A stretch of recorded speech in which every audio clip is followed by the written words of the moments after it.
Bonjour à tous et à toutes, je suis ravie de vous retrouver pour cette nouvelle capsule où aujourd'hui nous allons parler de l'impact des produits ménagers sur le surpoids des enfants.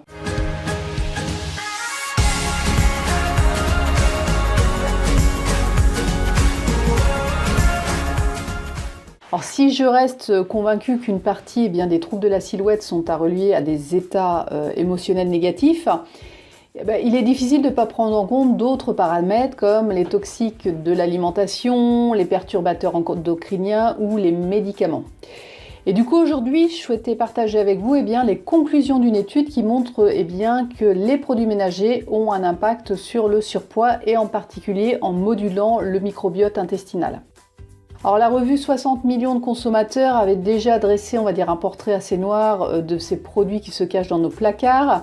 Beaucoup de produits contenaient plusieurs substances toxiques et là on mettait en avant surtout l'impact sur la santé sans jamais jusqu'à maintenant faire de vrais liens avec le surpoids, et là c'est chose faite. L'homme abrite au moins 100 000 milliards de bactéries qui vivent dans l'intestin, qu'on appelle le microbiote. On sait que maintenant il est important pour la santé de l'homme, qui participe à la digestion des aliments, au bon fonctionnement du métabolisme, donc de l'équilibre du poids. Il joue même sur l'immunité et l'humeur. On dit que l'intestin est notre second cerveau. Peut-être un jour deviendra-t-il aussi le premier. Alors il faut savoir que ce microbiote se développe dès la naissance. Il est favorisé par la naissance par voie basse, par l'allaitement. Il met 2 à 3 ans à atteindre sa maturité. Il subit très peu de modifications durant la vie d'adulte. Donc autant avoir un microbiote équilibré dès le début. Sachez que les antibiotiques, l'alimentation infantile industrielle, au contraire, retardent sa maturité, perturbent son équilibre dans sa composition et peut créer différents troubles de santé, en particulier le poids.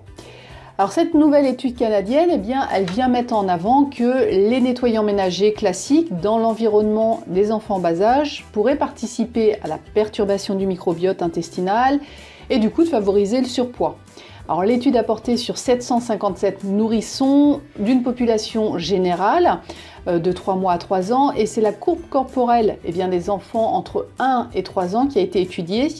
Et en parallèle, ce qui a été étudié, c'est l'exposition aux agents d'entretien écologiques et classiques. Alors selon les chercheurs, les perturbations de la flore intestinale étaient plus importantes chez les bébés qui étaient le plus fortement exposés aux désinfectants ménagers classiques, ce qu'on appelle les nettoyants multi-usages, mais aussi les aérosols. Ils avaient un niveau plus élevé de Lactinospiraceae, que l'on retrouve naturellement dans le microbiote, mais cette bactérie, lorsqu'elle est présente en trop grand nombre, elle peut favoriser l'obésité et développer aussi le diabète de type 2. Entre 2 et 4 ans, ce qui a été constaté, c'est que ces enfants, par défaut, avaient un indice de masse corporelle supérieur aux autres enfants. Alors, il y a aussi des études sur des porcelets qui ont révélé le même constat du déséquilibre du microbiote intestinal, surtout lorsqu'ils étaient soumis à des aérosols non écologiques. A l'inverse, les chercheurs ils ont constaté que les enfants vivant dans un environnement où on utilisait plutôt des nettoyants écologiques, la composition du microbiote différait de ces enfants exposés et qui avaient moins de Lactinospiraceae et ils avaient moins d'embonpoint au même âge que les autres enfants. Les chercheurs pensent que l'utilisation de produits d'entretien plus respectueux à la fois de l'environnement et de notre santé, associé à un équilibre alimentaire, participe au bon équilibre du microbiote intestinal, du coup à l'équilibre du métabolisme de base, et qu'il est peut-être bon de faire un petit peu de ménage dans les placards, que ce soit pour la santé de nos enfants, pour la préservation de la planète. Il est bon de passer sur des produits plus simples, plus écologiques, et pourquoi pas s'amuser à faire ses propres produits ménagers.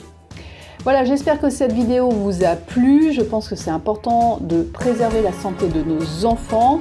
Et si vous pensez qu'elle peut être utile à d'autres, n'hésitez pas à la partager. Pour en savoir plus sur les ateliers, les suivis, n'hésitez pas à me retrouver sur www.santéindigo.fr.